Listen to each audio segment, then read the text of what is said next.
All right, let's do this video in an Asian squat. This is about weight, a personal story about weight. So the weight of your body.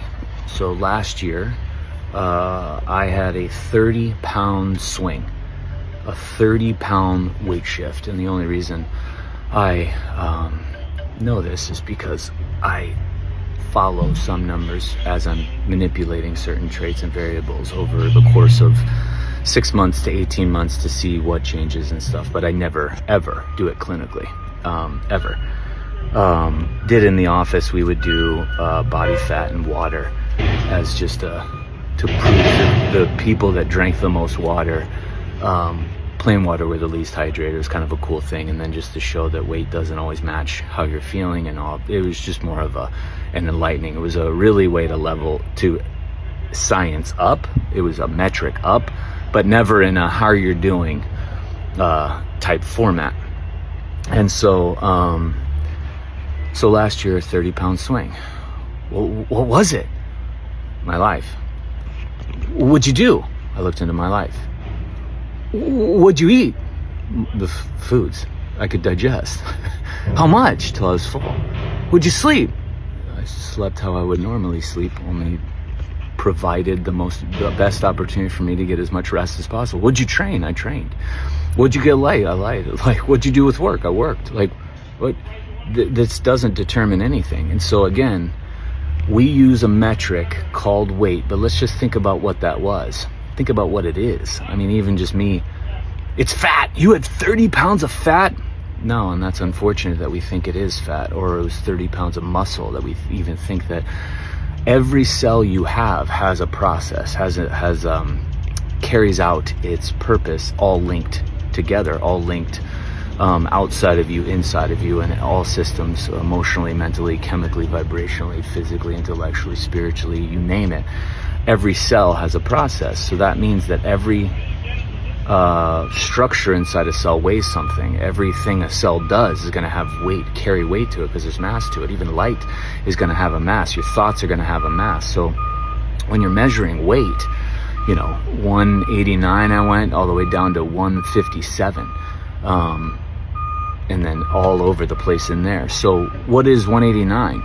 Well, it's my cells, it's my plasma, it's my urine, it's my shit, it's my feces, my eye skin, it's my hair, it's my thoughts, it's my dreams, it's my nails, it's my immune organs, it's my heart, it's my lungs, my bones, my fascia, my meniscus, my cartilage, my plasma, my lymph, my blood, oxygenated and not. It's my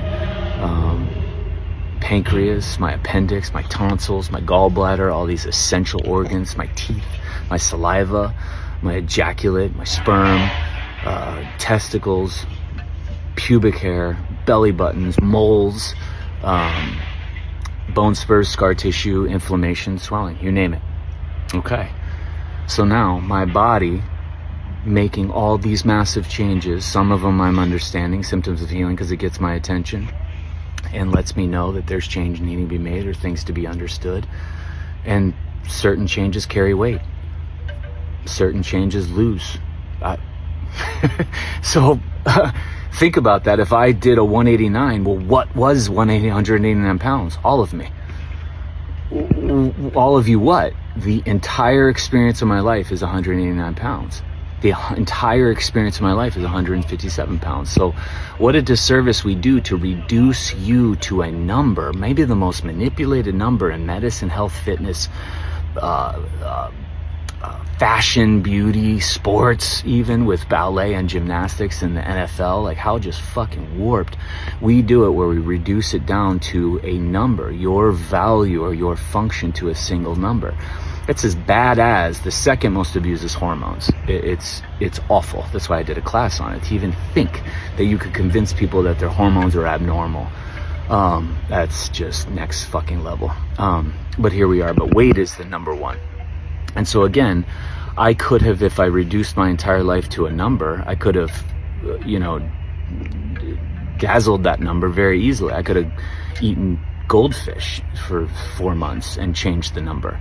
I could have, changed something in my thoughts and changed the number. I could have changed, like, you can manipulate any way you want, but what do? Diet and exercise. So now what do we end up doing? Now we end up making food a cause or a solution. Now we make training and strength, and we pervert it and manipulate it into these hysterical, programs and regimens, usually militantly, because they require discipline, and it's got to be in a class because you don't have any idea how to move. You did it as a baby, but you don't know how to do it deliberately now because somebody's telling you there's a wrong way to move and there's a right way to move and all this shit. So what do we end up doing? Well, if swelling and inflammation weigh something, and if I were not to do anything to reduce swelling and inflammation, just like I wouldn't want to reduce a fever or stop vomiting, like I don't want to stop urine. These are huge things.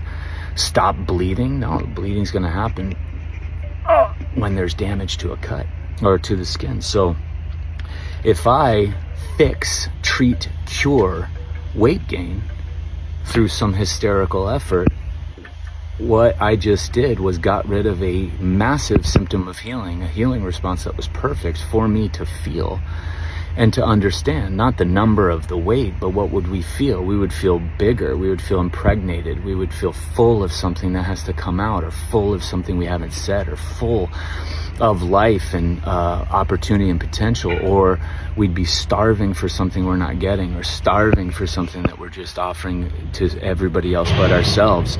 You would only know shape change. You would only know size change. You wouldn't know weight. So what we end up doing is with diet and exercise and other routines is to spot treat a perfect healing response, that being weight. But the healing response involved with weight is everything.